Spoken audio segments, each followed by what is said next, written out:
Halo Bro and Sis, jumpa dengan Sejapu Channel. Kali ini kita akan melihat ada sebuah film yang cukup menarik karena film ini menceritakan mengenai salah satu komoditas yang dulu pada saat zaman Hindia Belanda sangat terkenal dan mempunyai posisi ekonomi yang cukup penting. Komoditas ini adalah namanya kapuk randu. Nah, kalau teman-teman ada yang belum pernah dengar namanya kapuk randu, kapuk ini adalah salah satu pohon yang banyak hidup di Jawa dan dia biasanya dipakai untuk diambil serat buahnya. Dan buahnya itu dia seperti kapas, sehingga dia pada saat itu menggantikan kapas. Film ini diproduksi pada saat zaman Hindia Belanda pada tahun sekitar 1930-an. Ini adalah film korporat ya, mungkin semacam penjelasan mengenai komoditas yang dikembangkan di Hindia Belanda, dan penjelasan itu dipakai untuk menjadi bahan laporan bagi kerajaan Belanda. Oke, nah ini adalah gambar buah yang sudah kering. Kalau umumnya buahnya dibuka, di dalamnya itu ada semacam serat yang bentuknya seperti kapas. Di dalam buah ini tercampur dengan biji-biji yang berwarna hitam dan keras, yang biasanya kalau umumnya di Jawa namanya kelentek. Biji ini sebenarnya juga bisa diolah untuk diambil minyaknya. Sampai sekarang juga masih banyak orang yang mengolah minyak biji kapuk. Oke, ini adalah gambar dari gedung Departemen Van Landbouw, Nijverheid en Handel atau Departemen Pertanian, Kerajinan dan Perdagangan di Buitenzorg atau Bogor.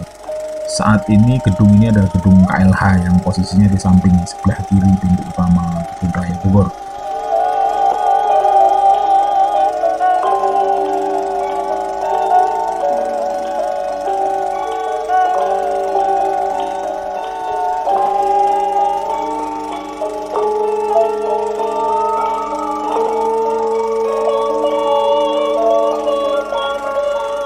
Ini juga gedung yang sama, tapi dia posisinya di seberangan jalan.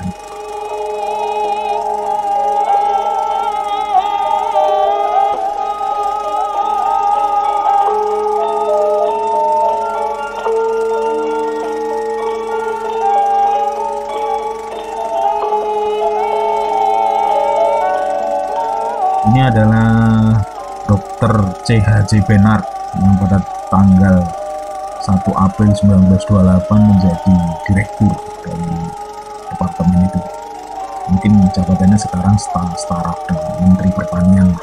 Ini adalah staf-staf lain dari Departemen Van Landbouw, Nijverheid en Handel di Buitenzorg.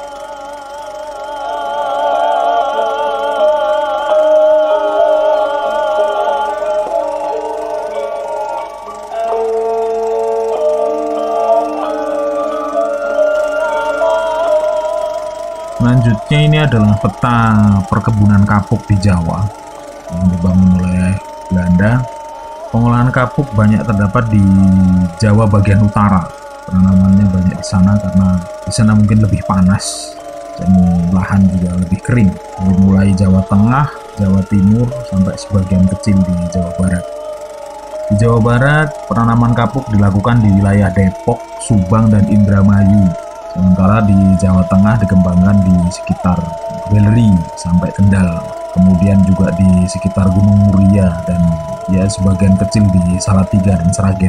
Malah pegunungan Muria di Jawa Tengah itu merupakan pusat pengembangan pohon randu. Saat itu malah randu sangat mudah ditemukan di pinggir-pinggir jalan di beberapa kota di utara Jawa Tengah seperti Kudus, Pati, Jepara, malah berjajar sampai ke jalan-jalan desa.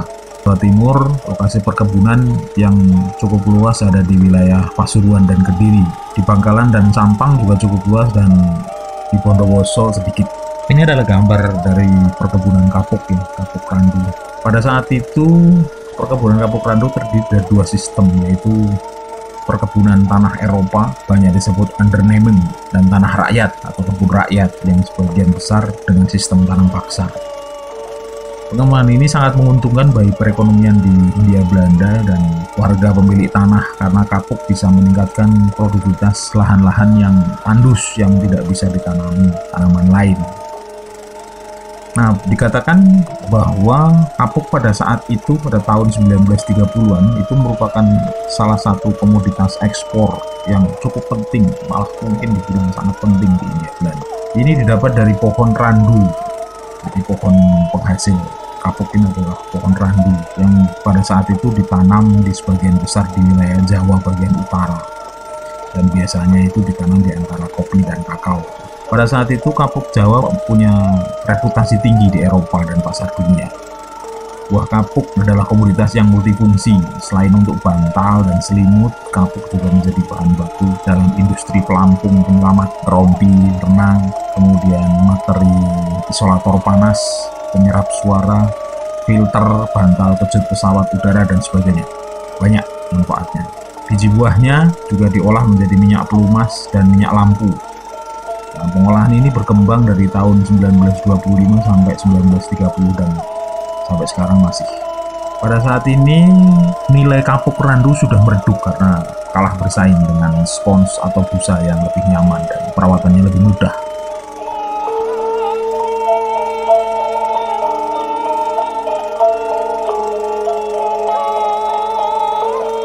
Ini adalah wilayah pabrik pengolahan kapuk waktu itu di Silwok, Sawangan, dekat dengan Gringsing Gallery. Perkebunan ini saat itu masuk dalam NV Kultur Maskapai Silwok Sawangan, Semarang. Pabrik pengolahan ini sekarang di bawah pengelolaan PTP N9 dan hanya mengelola kopi dan kakao, sementara kapuk sudah tidak diusahakan lagi. Nilai ekonominya tidak terlalu tinggi, tetapi sangat penting untuk kita pelajari di sini bahwa bagaimana pemerintah kolonial Hindia Belanda waktu itu mempunyai inisiatif untuk mengembangkan, melihat nilai ekonominya, mereka sangat serius menggarap komoditas itu sehingga menjadi sangat menguntungkan. Nah, ini juga dalam film ini juga dapat dilihat bagaimana nasib warga pribumi yang tidak punya lahan dan menjadi buruh kasar di perkebunan kapuk. Kapuk Jawa mulai ditanam pada masa tahun 1900. Pada tahun 1928 mulai dikirim ke beberapa negara, kemudian mencapai puncaknya pada tahun 1936 sampai 1937, di mana kapuk Jawa waktu itu mampu memenuhi 85% kebutuhan dunia. Saingan utamanya waktu itu adalah kapuk dari Thailand.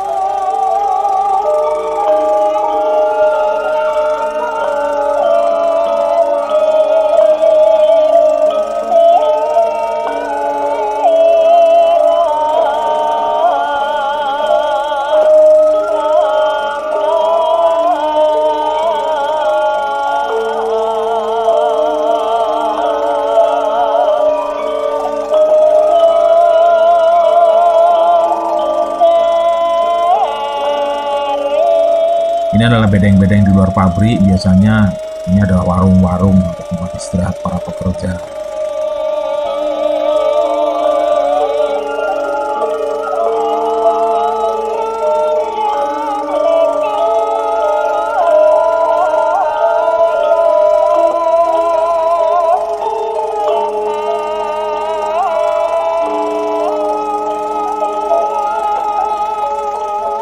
Ini adalah gambar penyiraman lahan yang saya juga belum tahu tujuan disiram ini untuk apa, tetapi sepertinya untuk penyiraman lahan pembibitan. Nah, ini adalah suasana di kebun kapuk. Ini adalah pohon-pohon kapuk, di bawahnya terlihat ada tanaman-tanaman lain yaitu tanaman kakao dan kopi. Biasanya pemetikan dilakukan oleh pekerja dengan alat tangga yang tinggi dan menggunakan galah pemetik dari bambu yang panjang.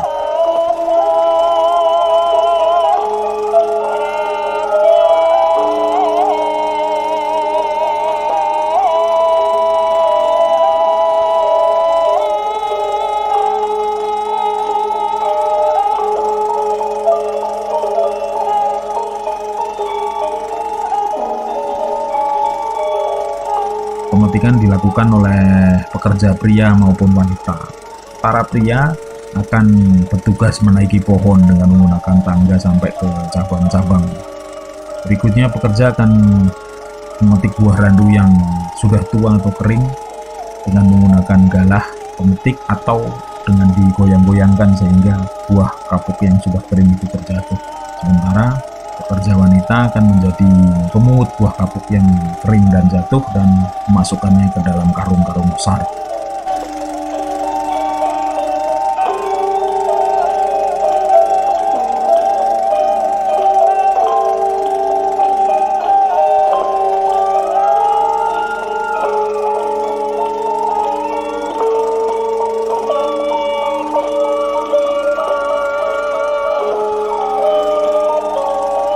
Ini adalah suasana tempat pengupasan kulit dan pemisahan biji kapuk.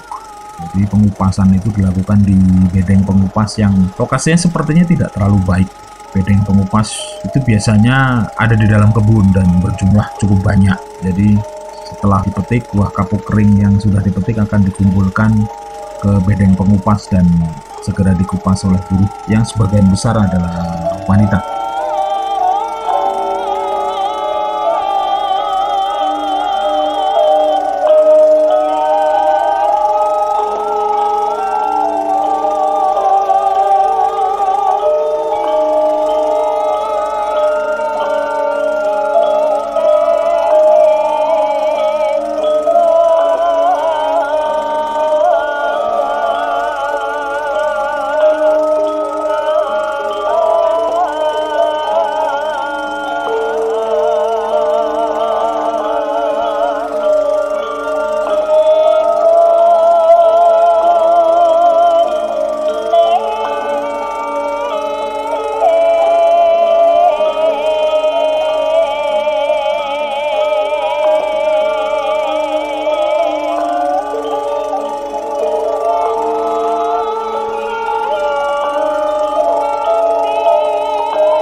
Kondisi para pekerja mungkin kelihatannya juga tidak terlalu baik ya.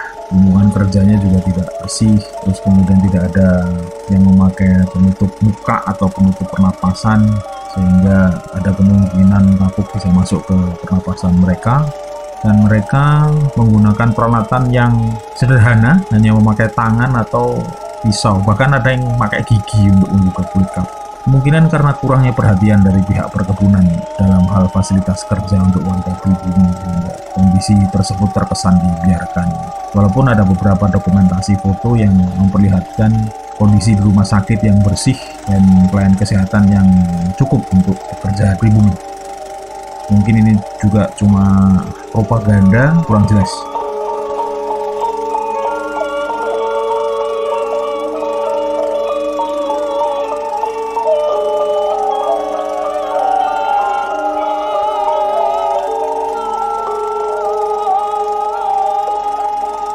Nah, ini pengangkutan kapuk yang telah dikupas dari berbagai bedeng pengupas itu dilakukan setelah keluar dari bedeng pengupas, kemudian akan diangkut menggunakan gerobak sapi.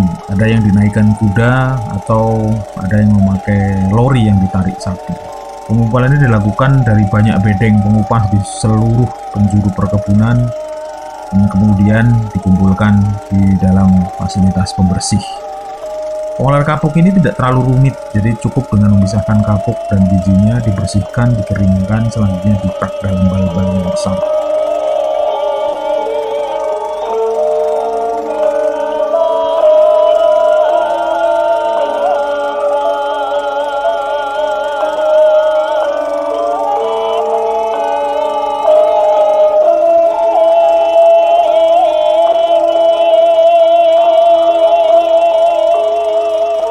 Nah, ini adalah tempat pembersihannya dan juga pengeringan kapuk. Pengeringan dilakukan di dalam ruangan yang ditutup dengan lembaran plastik transparan agar kapuk tidak berterbangan.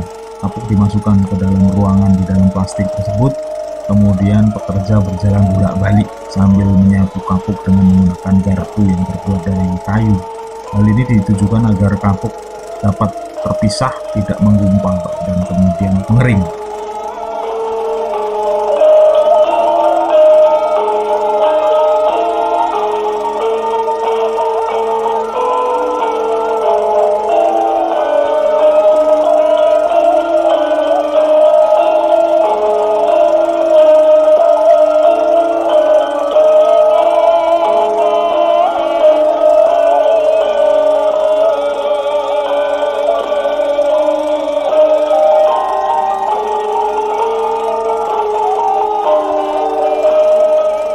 Setelah kapuk kering, maka akan dipak dalam bentuk bal-bal dengan ukuran 1 meter lebar, 1 meter panjang, dan 1 meter tebal. Packing dilakukan dengan mesin press manual. Ini bisa dipak dengan cara diinjak-injak atau dengan sistem tekanan ulir, jadi diputar sehingga kapuk bisa tertekan ke bawah.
Sistem packing ini bisa memangkas volume kapuk menjadi hanya 30% saja, sehingga pengiriman akan menjadi lebih efisien. Ini adalah contoh kalau bal kapuk dibuka, maka terlihat bahwa volume bal bisa 3 kali lipat dari ukuran packing semula.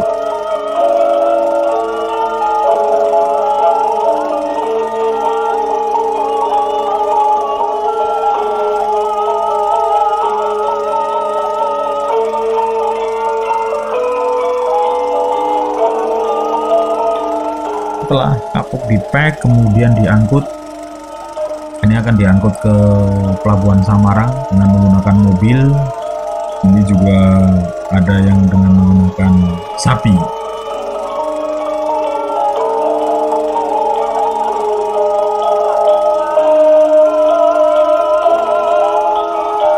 Dengan menggunakan mobil antara Gringsing Samarang mungkin bisa memakan waktu sekitar 2 atau 1 jam, sementara kalau mamanya dengan gerobak sapi mungkin bisa 1 harian.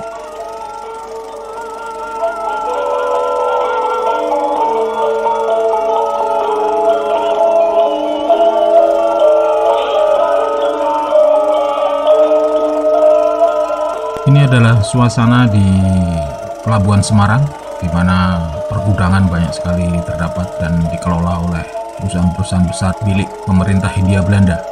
Terlihat bal-bal kapuk yang disimpan di dalam sebuah gudang yang menunggu giliran untuk diantarkan ke kapal eksportir.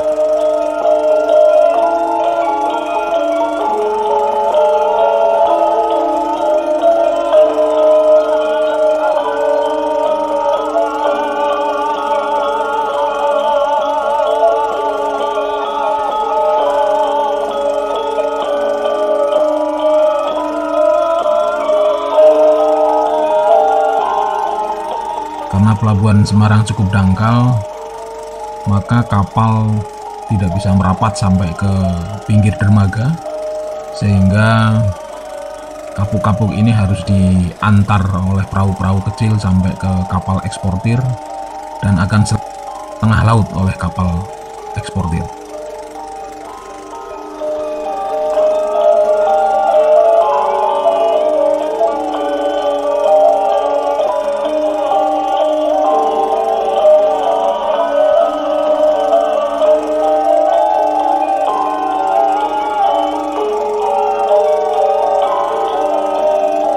Oke, ini adalah akhir dari film mengenai kapuk randu yang merupakan salah satu komoditas penting pada saat itu. Semoga film ini bisa menghibur sekaligus juga memberikan pengetahuan kepada kita bahwa kapuk randu pernah menjadi sebuah komoditas ekspor yang cukup penting pada saat masa kolonial Hindia Belanda, sehingga itu bisa juga memberikan pelajaran bagi kita bahwa seharusnya kita bisa memanfaatkan komunitas-komunitas yang sekarang ada bisa untuk pengembangan ekonomi di Indonesia seperti sekarang ini. Itu saja, semoga menghibur. Sekali lagi terima kasih, sampai ketemu lagi di film-film sejarah dan budaya berikutnya. Sampai jumpa.